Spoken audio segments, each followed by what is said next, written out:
Eu sou o Henrique, tradutor e também ajudante aqui no templo e membro do Centro Cultural Zongpan. Essa semana de palestras nada mais é do que uma forma de comemorar e abrir para todos essa celebração dos 5 anos do nosso Centro de Cultura, que é um espaço vinculado ao templo para promover práticas de saúde, consciência e não necessariamente religiosas, mas que ajudam na espiritualidade. Então hoje eu começo abrindo uma série de palestras que vão ser seguidas pelo nosso amigo professor Marco, pela professora que não está presente, Luciana, pelo próprio mestre Zerhan, que vai fechar a semana. E se alguém não viu, anote, no meio da semana temos um retiro. Então temos aí não só teoria e palestras, vamos ter práticas. Esse retiro de quarta-feira, que é feriado. Marco, ainda podem fazer inscrição?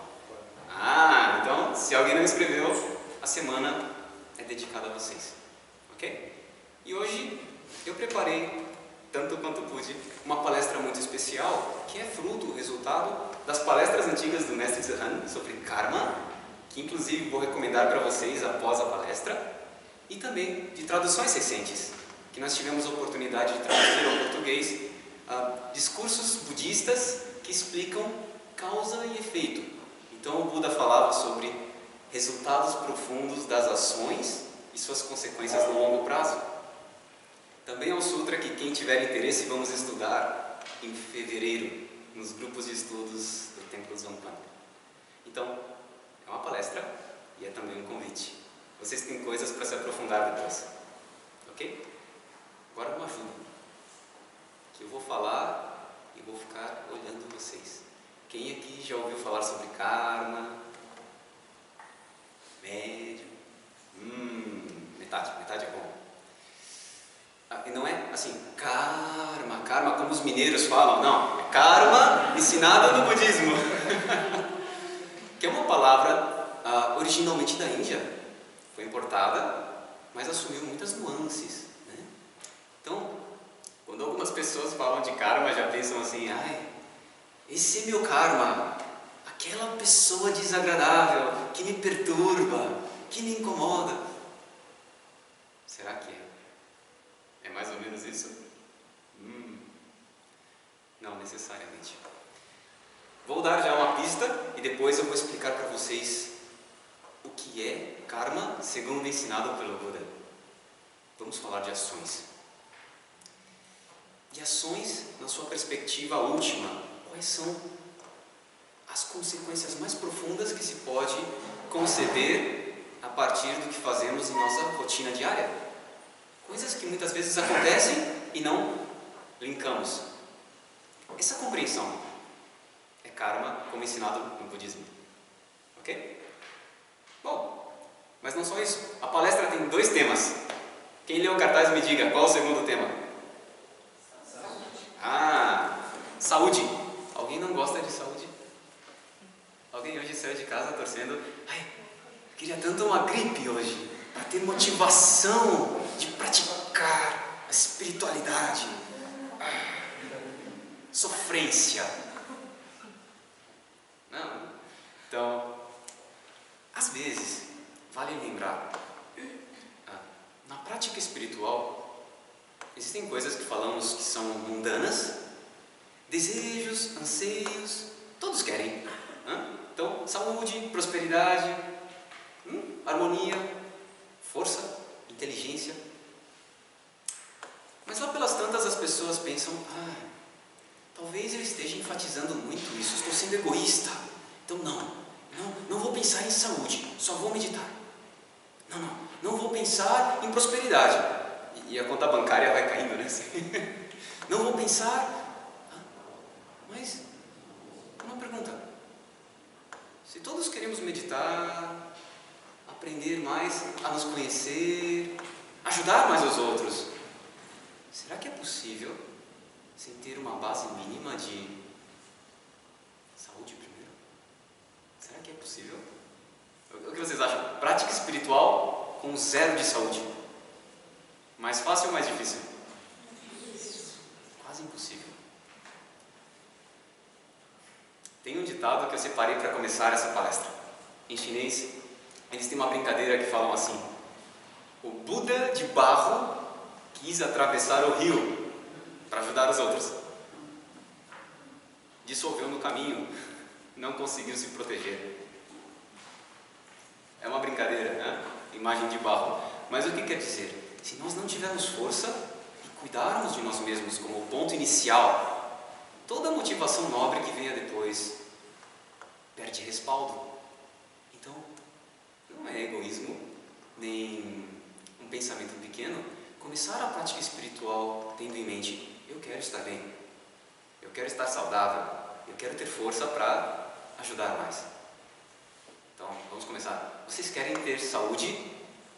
Todos querem? Não. Assim não está confiante. Vocês querem ter saúde, sim ou não? Sim. Sim. E ajudar os outros, sim ou não? Sim. Ok. Agora me convenceram. Então, diante disso, a perspectiva do Buda, que é nosso professor de referência no budismo, o que ele nos ensina? Para cultivar uma disposição saudável na vida, em todos os sentidos: físico, mental, espiritual, nas relações. Não tem apenas uma coisa a fazer. É como um bolo com muitos ingredientes. Então, é como algo que demanda vários cuidados. Cuidados esses que precisamos aprender, porque às vezes sabemos uma coisa que ajuda, mas não sabemos cuidar das outras. Então, não sei se está claro. Uma outra provocação: quando falamos de uma vida saudável, quais serão esses grandes componentes? E a gente pode pensar assim: as propagandas que aparecem lá fora, os diálogos, as ênfases. Quais serão? O que nos falam que ajuda a ser saudável? Brócolis? Sim, brócolis é bom. Suco verde, que mais? Caminhadas ao ar livre. Podem dar sugestões. Meditação. Vou dar uma massoterapia com nosso amigo João, do Centro Cultural. Merchandising. Uma nova atividade que estamos começando para ajudar a cuidar de todos. Mas o que mais ajuda na saúde? Em termos físicos, praticar Kung Fu, praticar Tai Chi, Yoga. Todos esses itens que eu citei são itens físicos, concretos. Então, eu tenho uma formação como professor de educação física e posso falar com muita confiança. É algo que vemos em todas as partes. Todos falam: faça exercício, coma bem, descansa bem. Ótimo, é necessário. Mas a pergunta: isso basta para garantir que vamos ter saúde física e mental? Não. Então, aí vai a segunda parte, segunda categoria. E talvez vocês vão conhecer essas pessoas de longe, porque, aquela pessoa, por que ela é assim? Ela não faz exercício, come um monte de coisas estranhas, mas tem uma saúde de ferro. Muito estranho. E depois vou investigar mais a fundo, talvez seja aquela pessoa que está bem com a vida, é amorosa, gentil, positiva. Já tiveram na experiência de vocês a chance de ver exemplos assim? Segundo item, que também é explicado não só no budismo, mas hoje em dia, na psicologia e em outras áreas. Saúde mental. Estados mentais positivos. Como treiná-los? Como pensar de maneira a reduzir as ansiedades, os sofrimentos, as negatividades. Então, esse é um segundo item que promove uma vida mais fortalecida. E eu devolvo. Será que basta ou ainda tem mais? Eu até anotei um exemplo. Lembra da minha infância. Lembra do meu avô e dos amigos dele. Aí tem aquele senhor ou aquela senhora que come mal, bebe, que mais? E fica reclamando da vida, e reclama, e você chega e fala: oi, e reclama, e vai embora e tá bravo, e você fala: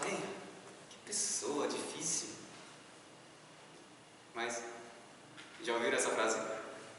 Vaso ruim não quebra. Esse? Uau! Saúde de ferro! Já ouviram? Por que será? Porque na lógica comum, todos os fatores estão ao contrário. Essa pessoa tem uns hábitos muito estranhos, mas é muito saudável e longeva, tem uma vida muito extensa. Se perguntassem, o que vocês responderiam? Sorte? Vaso ruim não quebra? Me respondem assim ultimamente. Ou genes bons, podem ser genes bons, é claro. A palestra de hoje é especialmente para responder essa pergunta. Porque, para o Buda, ok, a parte da genética é uma ótima resposta, mas nada é por acaso. Nada se dá por casualidade. No budismo falamos que se dá por causalidade, ou seja, para cada resultado tem uma causa. Algo foi feito para que algo seja desse modo. Então, a nossa brincadeira hoje é investigar nesse plano mais profundo, que podemos falar um plano de espiritualidade. Quais são possíveis causas que geram esse fator de longevidade, boa condição física, mental, essa força que precisamos para o dia a dia? Quais serão as causas mais básicas? E aí entra a karma. Bom, claro, não estou falando para vocês esquecerem os 2 itens anteriores, né? Continuar cuidando do físico, continuar cuidando do psicológico. Mas vamos investigar mais a fundo.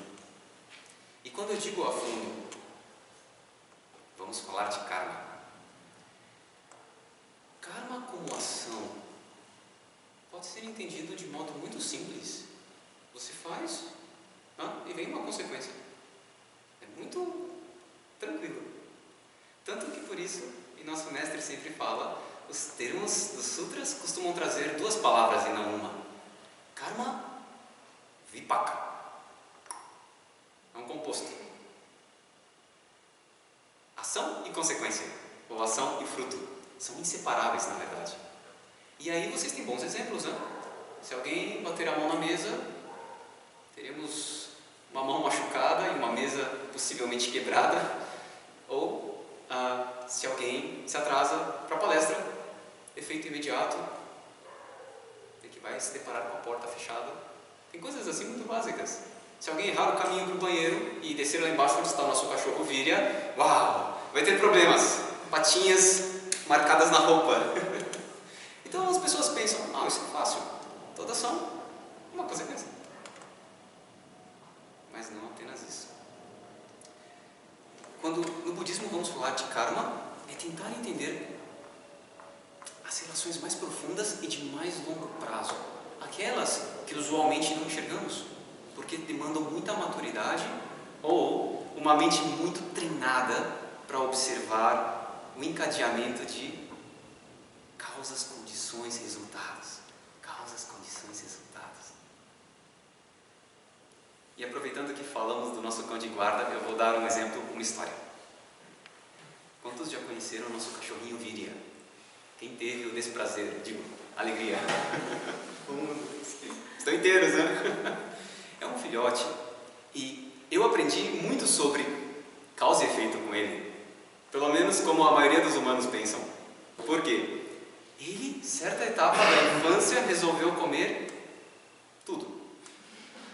Especificamente sacolas. Não sei porquê. Gerou uma obsessão por sacolas em alguma época. E você tem que esconder as sacolas. Certa vez ele conseguiu.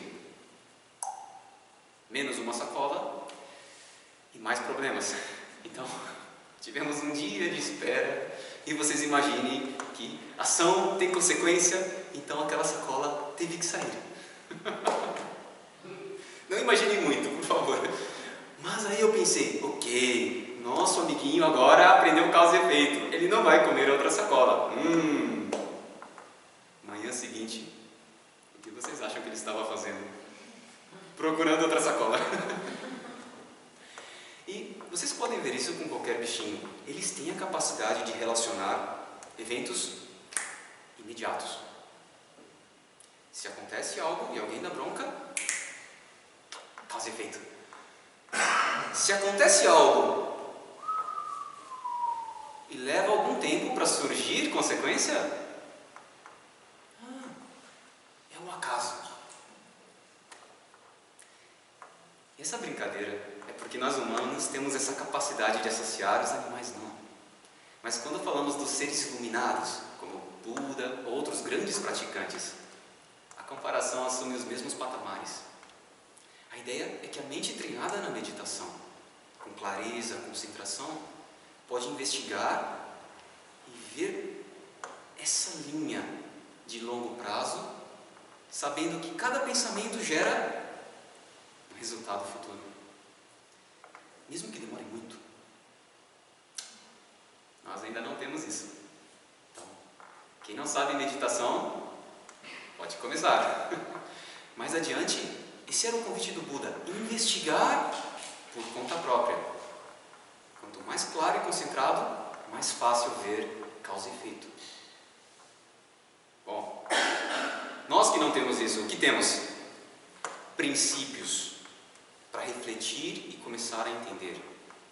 E temos uma segunda coisa importante: possibilidade de testar.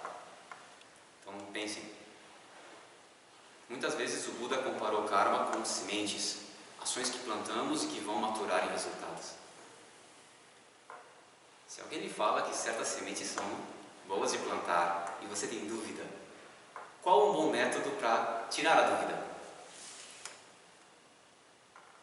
Plantá-las. Qual o pior que pode acontecer? Tá certo? Então é um ótimo pior, não?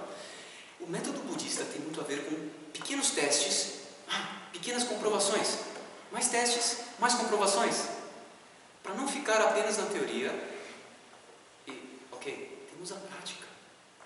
Então, hoje a proposta, entendendo mais sobre karma, existe um sutra muito especial do Buda que fala sobre 10 práticas, ou melhor, 10 modos de refinar a conduta que garantidamente geram todos os resultados de base para fortalecer a vida, ou seja, saúde e condições propícias para praticar.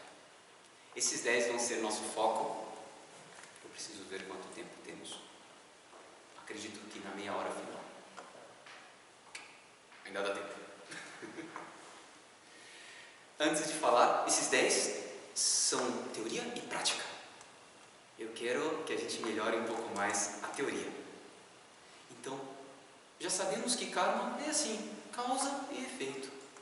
Mas como funciona? Como é possível que algo feito agora tenha um efeito tão longínquo? O que conecta? O que explica? Ou, para piorar, todos entendem que ações físicas geram resultados, mas Buda dizia, as ações verbais e, inclusive, as mentais também contam. Como ações mentais vão gerar resultados? Então, uma maneira importante de entender é o conceito de surgimento condicionado. Quem está anotando é a hora de escrever. Quando o Buda falava filosoficamente de maneira profunda para as pessoas que querem entender isso, ele usava exemplos que dão a sugerir um todo interligado. Pensem como uma rede, talvez um jogo de dominós, assim, tudo juntinho. Cada parte em conexão com outra parte. É um pensamento nosso que estamos separados, e o que eu faço cabe a mim, o que o outro faz não chega. Mas, nessa sala, cada um respira um ar diferente, sim ou não? Não? Sim? Não? Meio termo? É para pensar, quando nós agimos, será que de fato a nossa ação não gera algum efeito, alguma afetação em relação ao outro? E mais, será que não retorna? Temos exemplos globais hoje em dia, as pessoas falam de aquecimento global e, ok, o mundo está tão interligado, de maneira tão mais evidente, que coisas que acontecem do outro lado afetam a economia aqui, assim. E as pessoas pensam, ok, interdependência, acredito. Temos evidências. Mas, de modo mais sutil, o Buda falava que todos os seres, o universo, se dá assim, de modo tão interligado. Então, todas as ações intencionais que movimentam energia, que geram essa força, essa vontade, vão afetar e trazer algum retorno condizente. Existem exemplos como o eco que vai e volta, ou como quando jogamos uma pedrinha no lago e, sabem, as ondas abrem, mas sempre retornam. E eu queria citar, na palestra de Mestre Zerran na Argentina, ele deu um exemplo mais ao estilo física quântica, falando de karma em comparação com campos gravitacionais. Mestre, muito difícil para mim. Hoje eu tirei esse exemplo, mas vocês podem olhar essa palestra depois. Quem gosta mais desse lado científico? De modo simples, esse ensinamento se dá em conexão com as ideias de que todos estamos em interdependência. E no budismo, mesmo a mente é um fator capaz de chegar aos outros seres, porque gera energia. Então, partindo dessa compreensão, tem um sutra, um texto que eu quero ler para vocês. O Buda dizia: ações positivas e negativas são como sombras a seguir seus donos.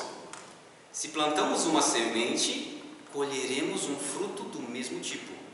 É como esta grande árvore Nyagroda. É uma árvore gigante. Não tem tradução. No começo não passava de uma só semente. Mas quantas sementes carrega agora? E dizia: pessoas que cultivam méritos são como esta árvore, cuja pequena semente, no princípio, era um só grão, mas gradativo, de pouco em pouco, é seu crescimento. E tão logo atingir a maturidade, os frutos que geram são ilimitados. Ou seja, o que se planta também se multiplica. Hoje, eu gostaria de focar com vocês em todos os tipos de ações positivas listadas pelo Buda, com essa perspectiva. Como fazemos para que essas coisas tornem-se um ciclo vicioso positivo, que se espalhe? Alguém faz jardinaria aqui? Jardinagem? Plantas? Temos uma voluntária que não veio hoje, ela cuida. E eu aprendi com ela que as coisas são plantadas sozinhas às vezes. Os pássaros trazem, o vento traz. Mas ela é habilidosa em selecionar quais ficam e quais saem. Essa prática tem a mesma qualidade. Todos, independente de nossa religião, credo ou modelo de prática, plantamos coisas todos os dias em nossa consciência, em nossa vida. Só que muitas dessas coisas a gente ainda não sabe. Passam desapercebido. Então, como tomar consciência exatamente de quais são as melhores coisas a se plantar? E digo mais, o Buda ensinou que existem formas de adubo. Karma não é uma coisa que, fez, saiu. Quando se planta uma semente, o que ela precisa? Algumas. Além de água, sol, fertilizante. E as ações, antes de gerar resultado, estão sujeitas ao mesmo processo. Enquanto estão maturando, criando força para voltar, digamos assim, todas as condições que alguém oferece podem maximizar seu crescimento. Ou frear, inclusive talvez impedir, atenuar. Para um praticante, essa noção é fundamental. E a gente vai ver mais porque karma Talvez alguém já esteja triste falando: ai, mas eu já fiz tanta coisa na minha vida, se tudo for voltar de uma vez, desisto, game over, vou embora e já não quero mais essa palestra. Mas não, as coisas que foram plantadas estão sujeitas ao cultivo, à mudança. Uma primeira informação de karma é que é impermanente, jogo em aberto. É como uma bola que foi lançada a ladeira abaixo. Mas se encontram obstáculos, outras forças, pode mudar de percurso, desacelerar, inclusive parar no meio do caminho, né? Jogo em aberto. Claro que se for uma bola que você deseja, tem coisas para ajudar. Essa é uma das regras para entender karma. Outra, que nosso mestre sempre fala, e eu já vou advertir vocês, trata-se de algo pessoal. Em que sentido? Se alguém lhes diz: ei, eu sou um grande mestre e vou purificar seu karma para você, $100. Eu recito o mantra.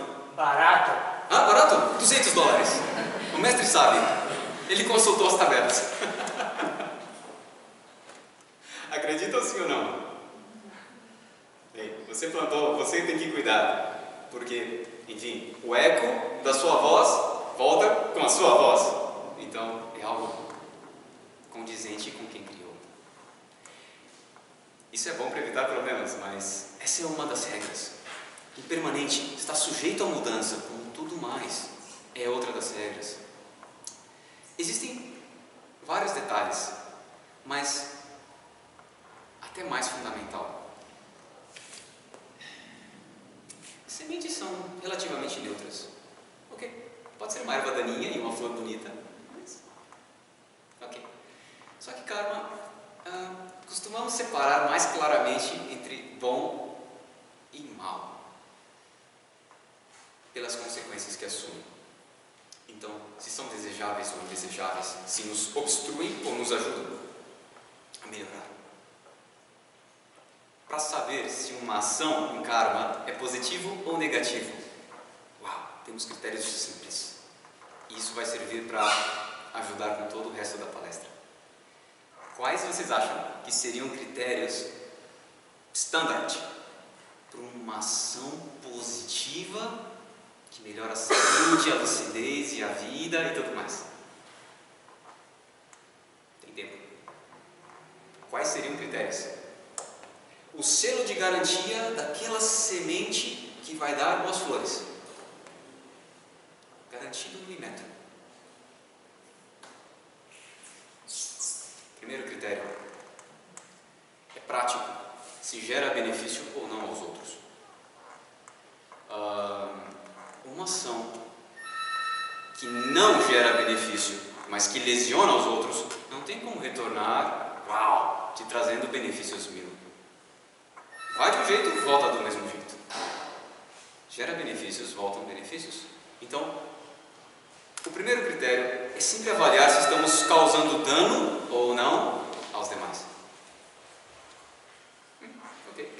Segundo critério, intenção. Por exemplo, a pessoa do telefone pode ter uma boa intenção ao ligar. Ei, quero saber se a palestra está dando certo. Estão todos bem aí? Não percebeu o dano. Mas tudo bem. Às vezes, a intenção, inclusive, suplanta ou vai mais além, é mais importante do que o resultado imediato. Qual é a nossa intenção ao executar algo? Porque essa reflete a força da mente. E segundo o Buda, comparando corpo, fala e mente, essa é a mais poderosa. A força da intenção, a força mental. São os dois critérios. Como observamos a intenção ao agir e, depois, se nossa ação está sendo realmente adequada para gerar benefícios. Dois critérios. Só dois. E a partir desses dois critérios, tenho aqui agora uma lista com 10 itens que sumarizam a prática budista em termos de conduta, para gerar os resultados desejados. Alguém já ouviu falar sobre 10 karmas positivos? Ou não? Ninguém? Então é novidade. Vão ser tema dos estudos de fevereiro, quando o mestre Tsuhan for embora. Vamos ter nossos grupos de estudos. Hoje vocês vão ter um pouquinho, depois podem voltar. Mas esses 10 são a maneira do Buda de explicar como é possível organizar corpo, linguagem e mente para gerar as condições mais positivas para o mundo e para si próprio. Um resumo da prática em termos de conduta. E a todo momento esse resumo tem a noção de evitar dano e gerar proteção aos seres. Corpo, fala e mente. Sobre as ações do corpo, e agora eu vou ler. Não é tão difícil. As ações do corpo trazem 3 itens. São os primeiros que o Buda fala. Item 1. Abandonar matança. Vocês mataram quantas pessoas antes de vir aqui hoje? Sim, no trânsito? Só parece fácil, né? Uau, fácil! Ainda bem. Mas tem sutilezas. Matança e, entre parênteses, agressão. Vamos falar mais. Segundo item, abandonar, tomar o que não foi dado. Roubo. Ninguém assaltou ninguém, mas tem sutilezas. Vamos ver. Terceiro, referente ao corpo, é abandonar conduta sexual negativa. Vamos ver. 4, sobre a fala. Abandono da mentira, linguagem que causa discórdia, linguagem dura e malevolente, e linguagem inútil. Blá, blá, blá. Os 3 finais são sobre a mente. Abandono da cobiça, da ira e das visões errôneas. Então, corpo, fala e mente. A tarefa de hoje é tentar descobrir como organizar esses 3 de maneira mais produtiva. O que isso tem a ver com saúde? Vai ficar claro já. Estou indo para a lista. E... ok. Temos historinhas também sobre cada um dos itens. O primeiro item que fala sobre abandono da matança. O Buda também explica que é o abandono das ações violentas, ações agressivas. E é claro, em relação aos seres humanos isso pesa muito mais. Mas podemos expandir a nossa visão em relação aos outros seres? Então, como interagimos com pequenas criaturas, por exemplo? Ok, existem situações, vocês devem estar pensando que não tem jeito. Pernilongo da dengue. Aí você não pode matar. Não tem jeito, não tem jeito. Sinto muito, pernilongo. Ok. Mas quando temos oportunidades, como hoje um exemplo, certas mosquinhas batendo na porta, e aí você irritado pela manhã, e pensa, ok, posso dar um tapa, mas posso abrir a porta para deixar uma vida sair, uma vida assim.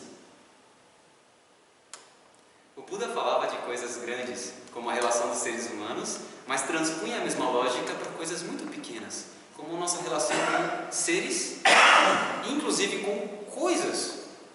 Somos destrutivos em relação a lugares, ecossistema, ambiente. E quais as consequências? Para pensar.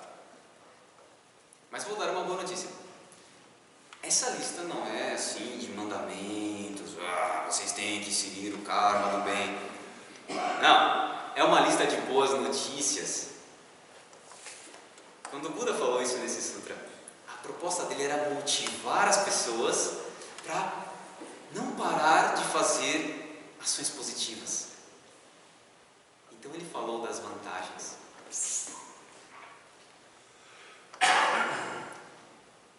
A conduta vai sendo gradualmente refinada.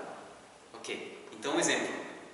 Eu não gosto de ser vegetariano, eu gosto de comer carne. Ok, é um exemplo. Mas, segunda-feira é o dia que eu estou inspirado. Hoje eu não vou comer carne em consideração, aos bichinhos. Alguém pode dizer, mas que coisa mais improfícua, não muda nada. Não dizem assim, que inútil. Mas algo na mente está acontecendo. Pensamento de compaixão. Um ato simbólico que, segundo o Buda, faz um clique, é uma ação mental também muito forte. Então, mesmo algo simbólico pode agregar benefícios do ponto de vista kármico, porque gera uma mudança interna. Então, podemos investigar essas sutilezas. A lista. Quando o praticante vai abandonando todas as formas de agressão, violência, das maiores às mais sutis, 10 benefícios surgem para ele. Querem saber? É grátis. Em todos os lugares, primeiro benefício, sua presença oferece testemunho. Por que razão? Imaginem aquela pessoa brava, perigosa, entrando porta dentro. Devem conhecer algum assim, um chefe muito bravo, ou alguém que gosta de ralhar com os outros. Todos correm. Uma pessoa que transparece amorosidade atrai os outros. Esse é o primeiro benefício. Oferecer testemunho aos outros não é fácil. Precisa primeiro ter amorosidade. E o Buda fala no segundo item, essa pessoa sempre vai ter amorosidade crescente em seu coração. Terceiro, ira e hostilidade diminuem sem esforço. Quarto, encontrar-se-á livre das enfermidades. Esse é um ponto importante para hoje. Conectando com o quinto, terá naturalmente uma vida longa. Sexto, será inclusive protegida por seres não humanos. Sétimo, dormirá bem, com sonhos felizes e terá facilidade ao acordar. 8. Seus vínculos de inimizade e os rancores cessarão para si. 9. Não terá medo do futuro. E 10. Poderá renascer em bons lugares na próxima vida. Ou seja, esse primeiro item é a receita budista, na verdade, para boa saúde física. Começar a cortar, abandonar, vamos dizer assim, as formas de dano aos outros. Trocar o espírito da agressão pelo espírito de benevolência. E vida longa, proteção, facilidade e tranquilidade ao descansar. Todos esses fatores, eles vêm como consequência da alegria de oferecer alegria aos outros. A proteção que foi oferecida também retorna. Tem uma história sobre isso para vocês. Vou acompanhar o tempo. Várias historinhas, inclusive. Ok. Primeira história. Não sei se já ouviram falar China antiga, monges noviços. Geralmente, na antiguidade, mesmo crianças podiam ser ordenadas noviços. E tem uma história muito interessante que fala de um grande mestre chinês que tinha a capacidade de pegar alguns traços de eventos e ter uma boa predição futura. uma consequência de uma meditação profunda, ok? Falam que alguns mestres conseguiam adivinhar certas coisas com muita precisão. E certa vez ele viu um mongezinho que era uma criança e, estou sentindo que ele vai ter uma vida curta. Não vai. Possivelmente consequência de coisas passadas, vidas passadas, muita agressividade. Essa vida vai ter doença, vai falecer brevemente. Então, quando o jovem monge começou a ficar doente, ele fez assim: não tem jeito, filho, você pode viajar, nós te ajudamos para você visitar seus pais. Dar tchau. O mongezinho não sabia, pegou uma licuia e foi visitar os pais. Então, todos no monastério já esperavam que eles estavam fazendo a cerimônia, né? Foi embora. Mas passou 1, 2, 3, 4, 5, 6 meses, voltou. Estava muito bem. Então o monge mestre queria saber: ei, o que você andou fazendo pelo seu caminho de viagem? E não foi tomando suco verde nem brócolis, né? Nada assim. Mas alguma coisa ele fez. Andei normal, fui brincando, cheguei em casa, falei com os pais, voltei. E aí ele queria saber os detalhes e descobriu: aquele mongezinho no caminho, conta a história, que encontrou um formigueiro deslocado pela chuva em direção torrencial, no rio, assim. E aí, ele não gostava muito dos bichinhos, mas criou aquele momento e falou: vou ajudar. Puxou de volta e salvou formiguinhos. Depois ele disse que ficou muito feliz e, adivinhe, caminho de volta, ele foi brincando de ajudar os outros animais que encontravam em situação similar. Caminho positivo. Então, essa história, o que quer dizer? Mesmo o peso das ações passadas está sujeito ao peso das novas ações. E é uma história que é contada também para explicar uma prática budista muito comum: oferecer proteção aos seres, mesmo que seja simbólica e pequena. Uma pergunta. Vamos ao segundo item. Quem já ouviu assim dizerem: mas isso não resolve. Sempre vai ter mais problema. Aí, ajudou um, o outro está lá. Igual. Tirou um, o outro está sofrendo. Não mudou nada. E falam: para com isso. Não resolve o mundo. Ok. Mas aí vai uma dica. No ensinamento budista, nada resolve o mundo. Pelo menos, não totalmente, porque, segundo os ensinamentos, falamos de imperfeição. Dukkha. Quem já ouviu a palavra dukkha? Se ouviram num contexto triste, o Buda fala que o mundo tem sofrimento. Muito pessimista. Agora vocês vão ouvir num contexto feliz. Dukkha, além de sofrimento, e aqui vejam, tem uma formiga também. Deixar passear.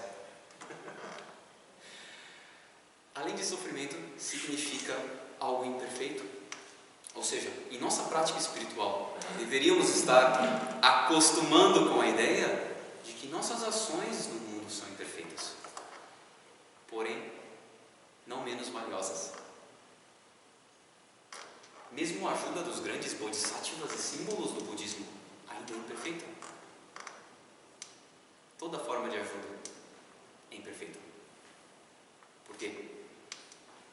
Porque é o próprio praticante que, em última instância, precisa mudar e iluminar a si mesmo.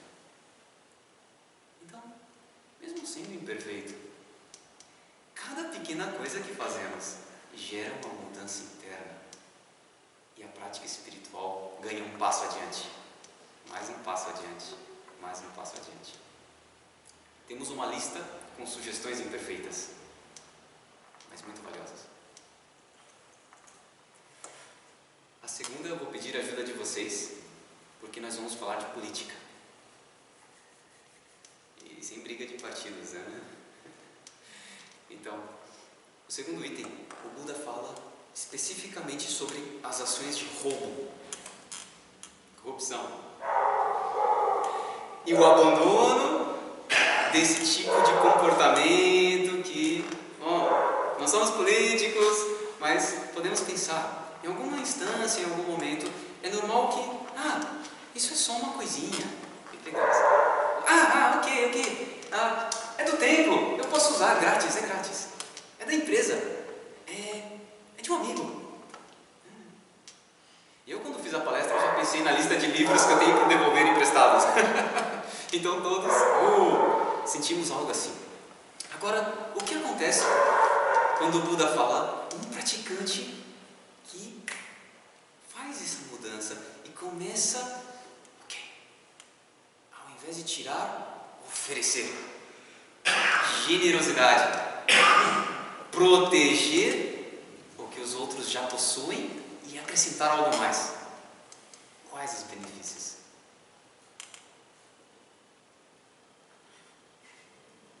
Bom, vamos adiante. Primeiro benefício. Ups, a lista se mexeu, desculpa. Ok. Recursos e riquezas sempre abundantes dificilmente poderão ser tomados por outros. Governantes, ladrões, etc. É uma pessoa que será benquista e lembrada por todos os outros. Não tomarão vantagem desta pessoa, no sentido de enganar ou ludibriar para tirar coisas. Será admirada e elogiada em todas as direções. Não se preocupará com perdas ou prejuízos. O bom nome dessa pessoa se espalha facilmente. Não terá medo nem receio entre multidões. Dotada de riquezas, longevidade, beleza, vigor, paz, felicidade, eloquência, sem deficiências. Sempre terá pensamentos de doar com generosidade. Também renascerá em condições melhores para os futuros. Essa segunda dica, se a primeira é associada a não agressão e proteção, essa é associada a não desrespeitar, mas doar. Doação no budismo, na prática espiritual. Como se entende isso? Doar dinheiro? Não tão somente. Costumamos falar que, além de doar recursos, existem, pelo menos 3 formas muito poderosas de cultivar generosidade. Uma é doar destemor. E eu falei para algumas pessoas que, se viessem hoje, uau, que bom ter uma pessoa conhecida na palestra, já me sinto sem temor. Alguém que está triste em você oferece companhia, destemor, confiança. Tudo isso é generosidade. Terceiro é doar Dharma, recursos, destemor e ensinamentos, como fazem os mestres, para a gente sempre conseguir ter motivação de avançar. Existem muitas formas de generosidade. E outra história. Certa vez, essa eu anotei porque é muito boa, uma pessoa veio triste para o Buda perguntando: mas eu não tenho como doar coisas. Todos aqui são ricos. É muito fácil para eles doarem. Eu não. Como faço? E o Buda comentou: ok. Mesmo uma porção de comida, se doado a um animal, inclusive, nem sequer um ser humano, algo como assim, não sei, se vocês tiverem um peixinho, uma bolotinha de comida. Consequências disto. Ele falou para motivar, que era uma pessoa pobre. Aquele que doa comida, por exemplo, ele doa o quê? Se vocês forem pensar, comida traz vigor. Ok. Felicidade. Ok. Longevidade. Porque mantém o corpo. Ok. Se for boa comida, beleza.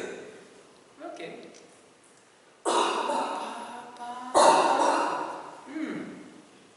Então, aquele que faz mesmo a mais ínfima doação tem como retorno essas mesmas qualidades. Essa é a lógica de causa e efeito. Ou seja, é uma prática que nós começamos a pensar, não precisa fazer algo, uau, construir um templo. O cultivo das pequenas boas ações associadas com o desejo de beneficiar aos outros pode ser ínfimo, simbólico, desde que seja constante e dotado de intenção positiva. Essas são as causas, segundo o budismo, que vão fomentar a força do praticante e gerar condições positivas vida afora, para que tenha recursos, saúde e assim por diante. Terceiro, esse eu vou passar rápido, é polêmico. Quando o Buda fala do terceiro e último item referente ao corpo, não agressão, nem matar, não roubar, ok, fácil. O terceiro fala de conduta sexual. 2 critérios: não trair, nem fazer com que outros traiam. Conduta ética. E o Buda colocava da seguinte maneira: a pessoa que sabe conduzir-se com essa ética, protegendo aos outros, evitando que esses outros sofram qualquer tipo de exploração, desrespeito ou algo que lhes prejudique em função dos prazeres dos sentidos, essa pessoa que assim protege a si e aos outros, 4 benefícios. Fisicamente, as faculdades dos sentidos, o corpo será mais saudável, harmonioso e bem ajustado, porque protegeu fisicamente aos outros. 2. Não terá agitação nem inquietude na mente. 3. Elogiada e bem falada por todos no mundo será essa pessoa. 4. Não terá problemas com o cônjuge, ou seja, harmonia familiar. E aqui eu queria deslocar e ampliar para que nós tenhamos um aprofundamento.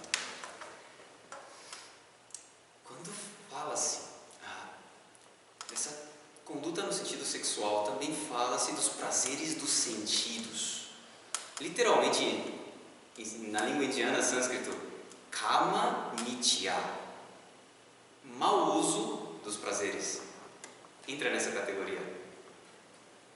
Ampliando, quais são os prazeres dos sentidos que podemos pensar?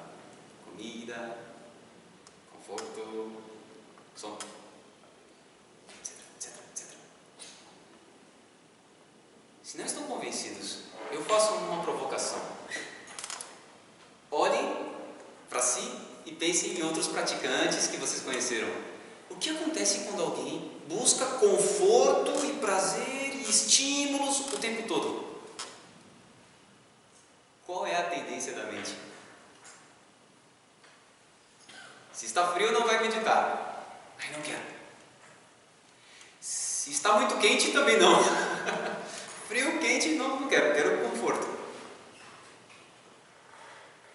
Se não tem música de fundo, é chato. Não gosto. Quero algo mais divertido. Sempre procurando algo para o ouvido, para ver, algo confortável. Consequência. Alguém que sempre precisa de estímulos agradáveis para se sentir bem. Inquietude, ansiedade, descontentamento. Quando falamos em saúde, eu pensei que seria bom citar: grande parte das nossas aflições hoje em dia, ou problemas de saúde, são relacionados à mente. Ansiedade, depressão. E grande parte tem a ver com não conseguir gerar contentamento, estar no presente, simplicidade. Sempre independência de várias coisas. Quando a mente sempre precisa de muitas coisas, se enfraquece. Gera condições para sua fraqueza. Mas o que acontece quando a mente começa a... o quê? Moderação, contentamento. Se precisa lidar com desconforto, ok. Mas está firme. Fortalece. Então, essa capacidade de relacionar com os prazeres dos sentidos no caminho do meio, em equilíbrio, é um dos fatores para a boa saúde mental. E o que nos ajuda a aprender isso é a meditação. Isso também é um dos itens. Bom, agora vou passar rápido. Falamos do corpo.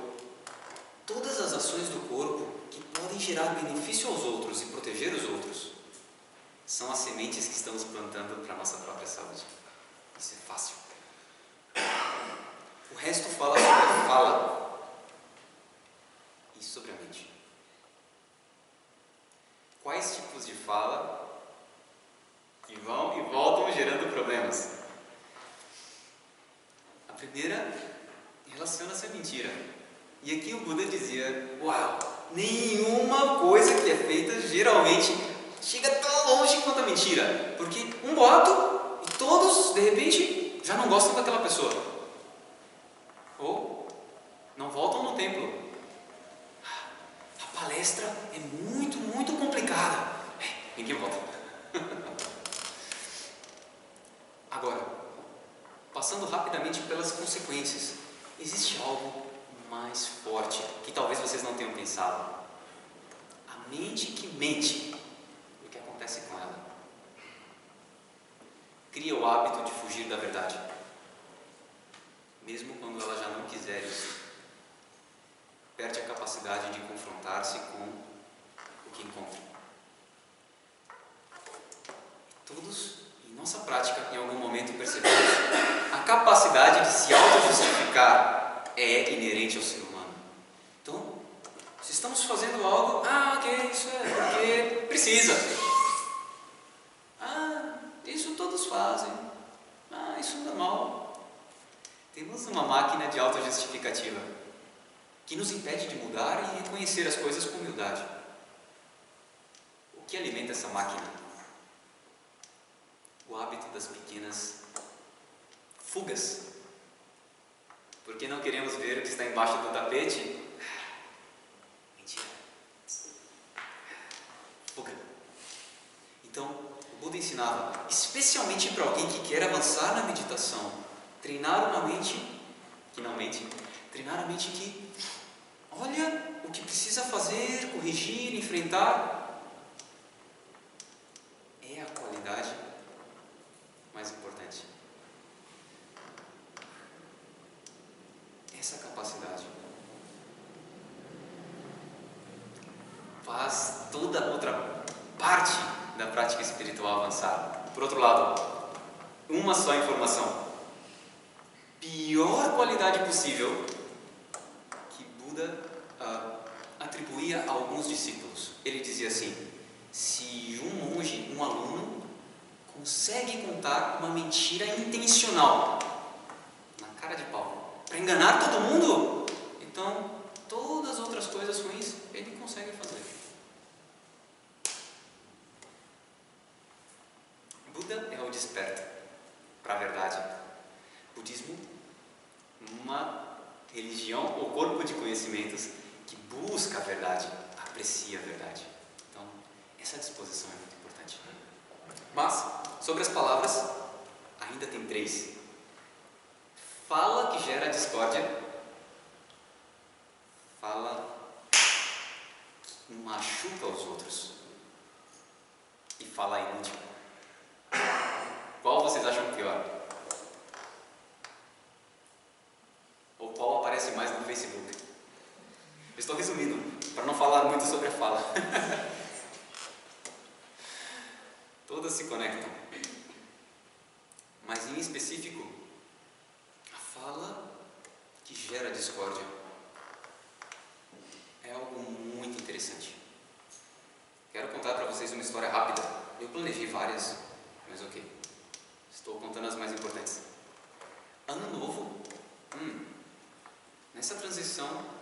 faltando mais ou menos 1 hora, eu ia visitar uma pessoa, passar o ano novo, e ok, todo feliz, encontro na rua 2 pessoas no carro, meio assim, não sei, desorientadas e batida de carro. Quem já passou por isso? E como saem as pessoas? Olá, senhor! Oh, você está bem? Que bom que nada lhe aconteceu! Nesse caso, uma pessoa desceu, amaldiçoando o outro de todos os modos possíveis já. Notem que essa uma pessoa tinha no carro esposa e 2 filhos pequenos. E desceu assim.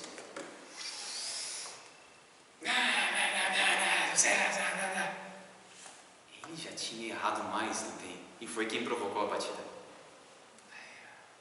Então eu fiquei olhando. Aí depois, ok, vamos conversar. Sim. Até chegar a polícia. Foi um pouco mais complicado do que parece. Não é muito convincente. Mas depois eu pensei, para as pessoas que praticam, por exemplo, artes marciais e querem defesa pessoal, ou para as pessoas que pensam como ajudar, proteger, golpes, armas, nem tanto. Muitas vezes o que faz falta é a capacidade de harmonizar, diálogo harmonioso.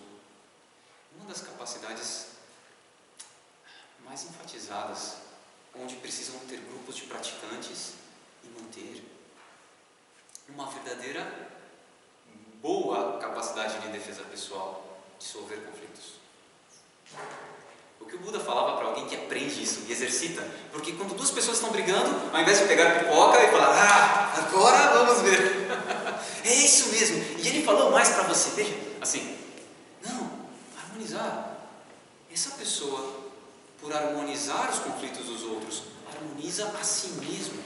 Então, consequências envolvem paz, uma mente unida, um corpo, que Buda fala, e uma vida incorruptível.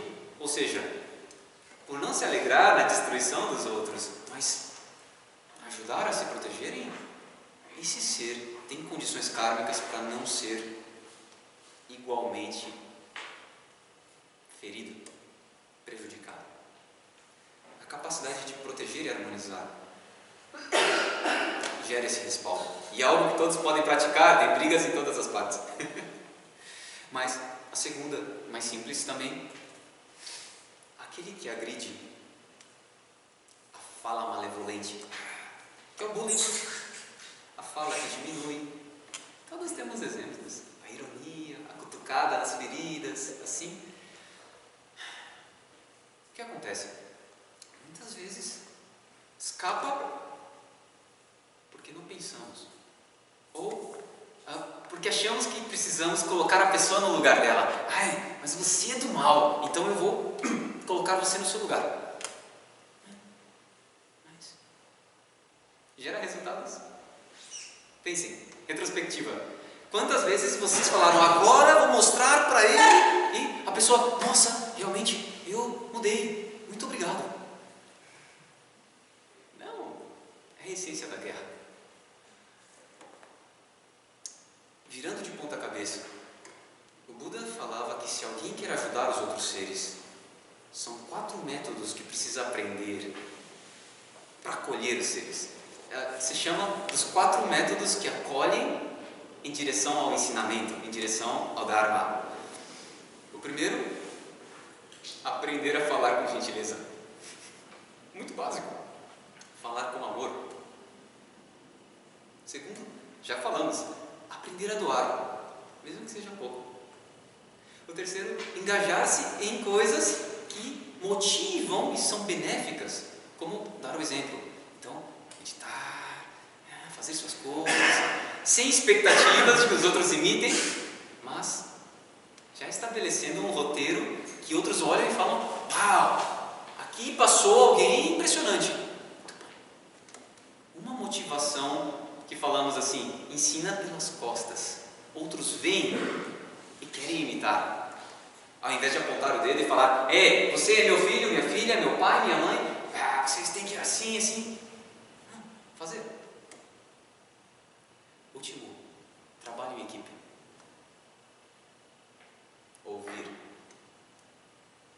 Dar espaço para que os outros também possam opinar, participar e, especialmente se há um conflito, trazer as suas perspectivas. O Buda nunca sugeriu que a fala agressiva fosse um primeiro método a se tentar, mas a fala amorosa sim. E todos esses, o último ponto é sobre a fala inútil. O que seria? Fala sem atenção plena. Coisas geram uma mente caótica e sugam a nossa energia, sugam a energia de quem está ouvindo também. Então, se estamos falando de saúde, e notem, todas essas informações são de uma prática espiritual. Como ter uma mente mais centrada, com amor, com disposição de fazer algo benéfico e manter seu eixo. Atenção plena também é importante na fala. Isso completa corpo e fala. Última categoria, e eu acho que é a mais importante e vocês vão gostar. Cobiça, ira e ignorância. Os 3 venenos da mente. Parte mais importante. Meditadores adoram. Como lidar com isso?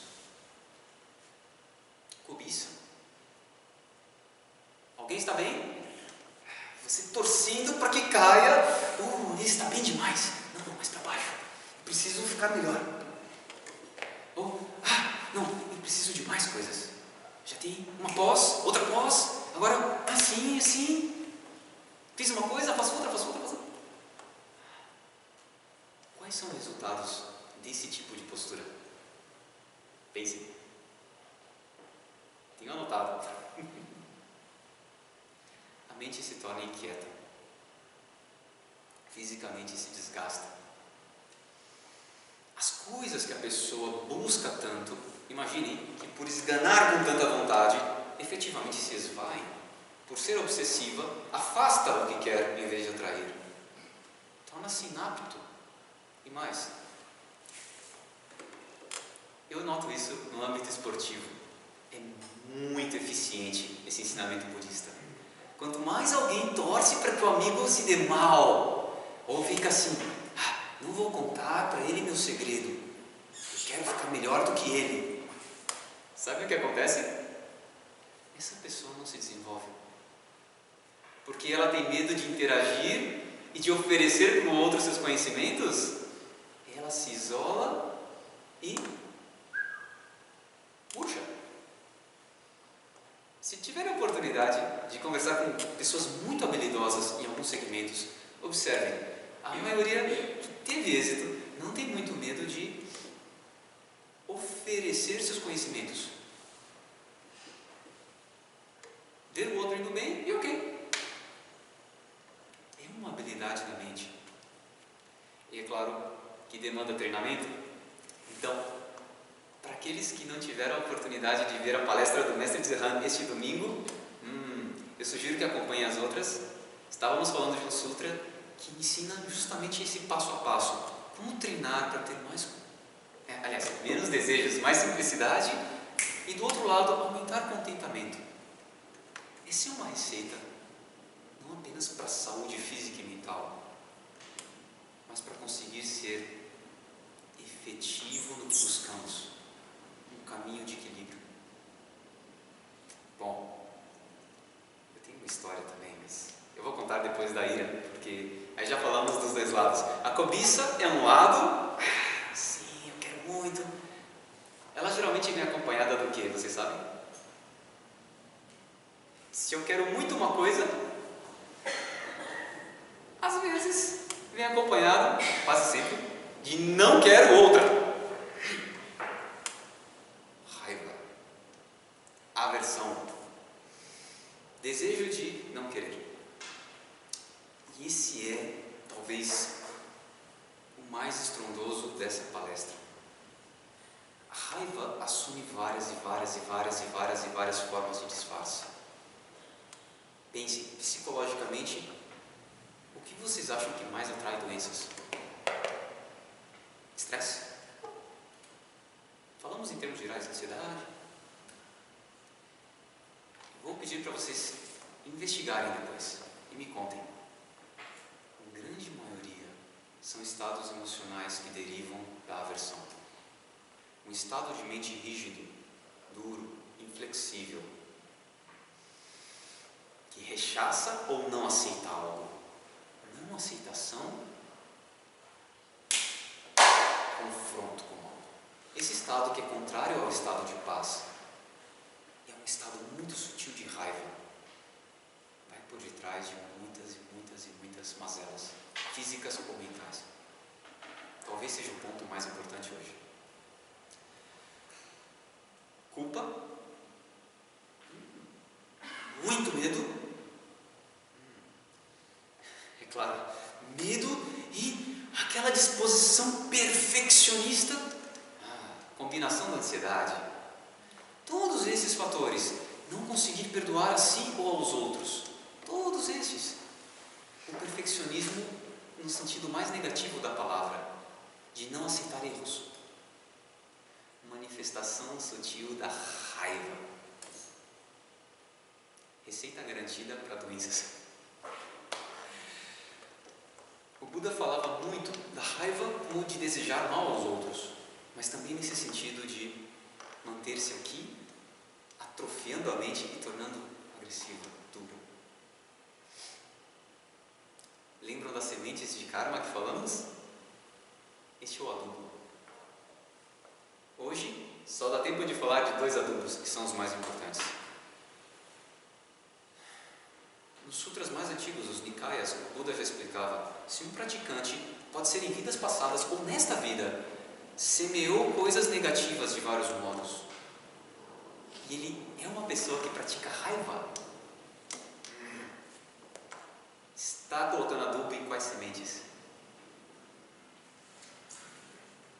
As da calamidade. Todos os problemas de saúde que pode ter, vai ter. Todos os conflitos que podem vir, virão. Todas. Porque é como algo que potencializa a negatividade. Mais rápido. Então, já devem ter visto e... eu não entendo. Por quê? Acontece algo errado, mas outra coisa errada e quanto mais eu fico assim, mais vem. Já viram isso? Sexta-feira 13, só pode. Lady Murphy. É essa a lógica. Virem ao contrário, por favor. Essa é a receita mais importante. Quando o Buda ensinava isso, ele também dizia: se a pessoa aprender a praticar amor benevolente, com o coração, coloquem de ponta cabeça, aberto, com uma visão capaz de aceitar, mas é claro, se há algo para resolver, resolver, mas com paciência, sem aversão, entendendo que as coisas vão acontecer não tanto quanto planejado, mas o que? Com essa sensação de há espaço para receber e acolher, depois lidar. Isso são marcas de um coração amoroso, não violento.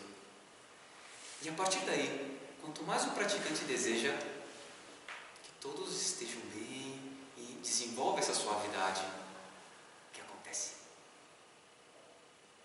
Adubo para as boas consequências e karmas. Então, nos discursos do Buda, o adubo mais poderoso para acelerar e amplificar todos os resultados bons que foram plantados na infância, agora, no passado e em outra vida. Qual é esse adubo? Coração de amor benevolente. Isso não tem muito erro. Alguém nunca conheceu a prática de Metabhavana, amor benevolente? Ou todos aqui já praticaram? Já? Retiro de quarta-feira. Temos prática do amor benevolente. Como treinar essa qualidade? E agora vocês já sabem que é algo que acelera todas as boas qualidades plantadas no passado. Tem que praticar. último item, vamos acabar. Que eu quero deixar um momento para vocês fazerem perguntas e o mestre disse que ajuda. Então, nós estamos falando de todos os elementos de ação, do corpo, da fala e da mente. O último da mente que o Buda fala que precisamos treinar é o elemento da ignorância, das visões errôneas. É um exercício que estamos realizando em grupo. Entender karma, ok, cultivar isso não. É um exercício de visão certeira, visão profunda. Mas existem outros exercícios de visão correta. E sobretudo no que diz respeito à saúde, eu convidaria a pensar quais coisas que acreditamos que precisamos e, na verdade, não. Ou que achamos que somos obrigados e não. Ou já tiveram essa experiência de se preocupar horrores durante muito tempo e aquilo não era nada. Visões errôneas se caracterizam por coisas que parecem, mas depois de algum tempo é possível evidenciar que nada mais foi do que uma ilusão.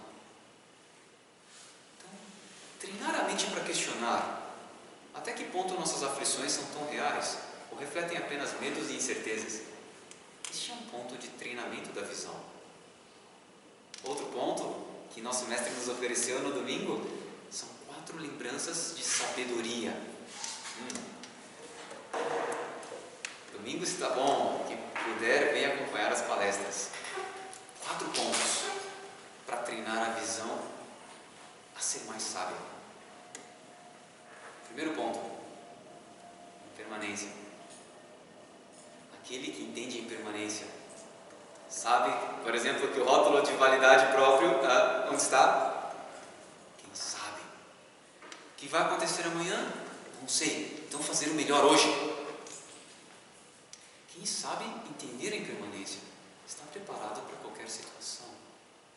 Coração tranquilo, não adia as coisas.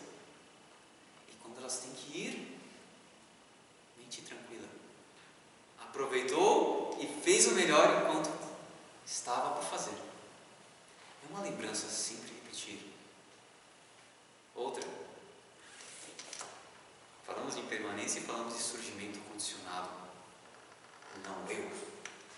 Como dissemos no começo, tudo vai interligado. Esse exercício de hoje é um exercício de entender como nossas ações afetam afora e como isso, mais tarde ou mais cedo, volta para nos afetar. É uma compreensão a ser praticada. Sempre estamos mais em interação com outras coisas e outros seres do que imaginamos. Quanto mais refletir, mais fácil vislumbrar causa e efeito. Terceiro, falamos de imperfeição. O ensinamento budista que fala de sofrimento, na verdade, pode ser traduzido como imperfeição. Hoje, eu gostaria que vocês se sentissem motivados a melhorar alguma coisa e saber que isso traz vantagens. Vamos progredir. Mas, sem grandes expectativas. Devagar. Não é uma lista de mandamentos, é uma lista com motivações. Esse item eu posso melhorar um pouquinho. Esse, um pouquinho. Corpo, está bem. A fala, aqui. A mente, acho que eu tenho muita raiva, então um pouquinho. Mas é imperfeito. Não se preocupem, vão errar, e tentar de novo, e errar, e assim vai. Então, quando falamos de imperfeição, é saber que a prática espiritual, lida com passinhos de formiga aos poucos, e mais do que isso, não vamos medir nosso progresso com o fato da resposta alheia imediata. Uma boa maneira de medir o progresso é se estamos gerando mais paz. O último, impermanência, surgimento condicionado, a imperfeição. Vamos falar de paz, felicidade. Essa é a última mensagem, porque no ensinamento do Buda, tudo isso que falamos são estratégias para, como criar as condições que vão amadurecer em uma vida favorável. Eu sei que se eu agir assim, eu vou estar melhor, as relações melhores, eu vou ter condições de avançar. Para quê, no entanto? Para poder cultivar paz através de uma prática própria. Tudo o que falamos é importante, mas esse é o ponto final e eu gostaria de lembrar.